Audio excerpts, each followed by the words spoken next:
kumnandi. Haavimbisi nokuti zvichakanaka. Akenzi isithembiso ngoba kubuhlungu. Haavimbisi nokuti zvakaoma. Wenza isithembiso esizohlala. Unovimbisa chimbo chinogara Ilingunaphakade. kusvikira nekusingaperi-peri. Ngoba mangathi uyabheka la uNkulunkulu bebamethele khona isiphambanweni. Nokuti mautarisa pakaroverwa Jesu Kristu pamuchinjikwa, Bamhlaba. vachimubaya, Bamenza konke ukuba. vachimuisa zvose zvakaipa. Athi ngifuna amanzi. Iye akati ndoda mvura, Bamnikeza iviniga. vakamupa vhiniga.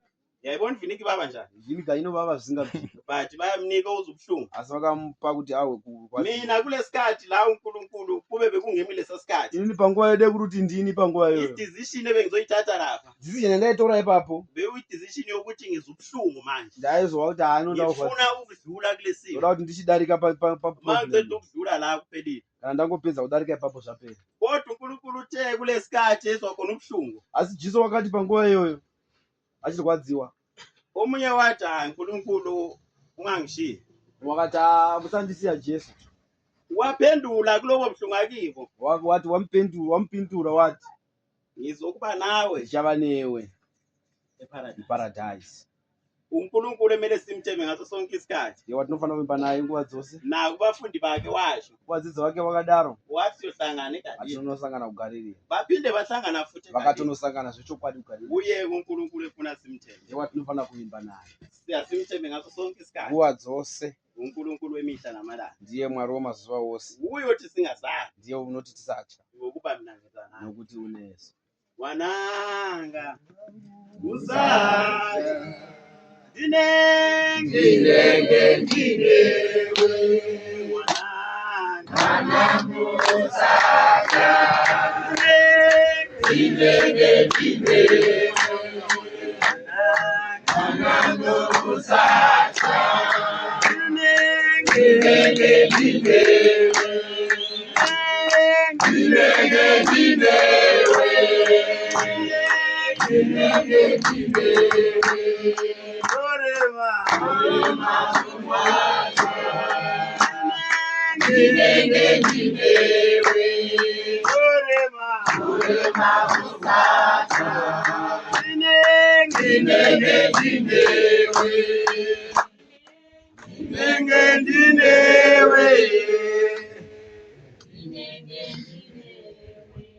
uye uNkulunkulu wemihla namalanga lona. Ndiye Mwari wemazuva namazuva.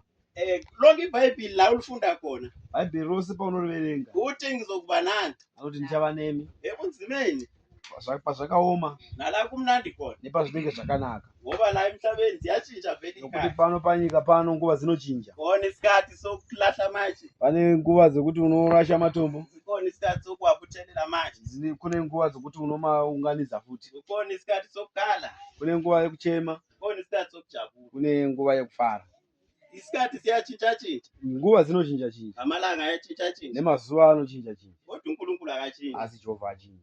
uJehova wasemandulo, Amen. uJehova wakudala Okay, Mwari wakare nawanamhlanje newanhasi usafana. achakafanana. Kunesihlabelelo esinokusihlabelela Pane imwe ngoma yatinosiimba eSouth Africa South Africa ukuthi uJehova wasemandulo kuti uJehova Mwari wokutanga usesenguye nanamhlanje, ndiye achiri iyeye, akatshintshi, haachinji, negama lakhe alitshintshi. nezita rake harichinji. Ngizwe umshumayeli Mashamba Wamuparidzi wamashamba uthi into yabhalwa kule Bhayibhili ibhalwe kudala ati zvakanyorwa kare mubhaibheri, nanamhlanje tisamile, nanhasi tichipo limile lingunaphakade. kusvikira nokusingaperi.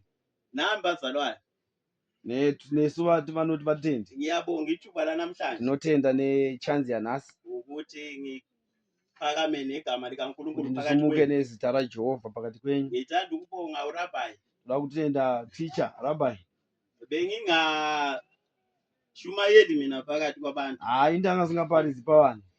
kodwa ngelinye ilanga ma ufika angakutsheli nokukutshela ukuthi hayi, Rimwe zuva anenge asingatombokudzi, ma kuthiwa nasi isikhathi athi ndoda asi nguva kana yasvika kuti right shamwari simuka muparidza, ngena phakathi, pinda mukati, fakaza ngeBhayibhili, taura shoko rowedenga, ngena phakathi, pinda mukati, shumayele igama lakaNkulunkulu. paridza shoko raMwari. Akusibo bonke abantu Havazi vose vanhu abakubizela igama lakaNkulunkulu. vanokudanira shoko raMwari.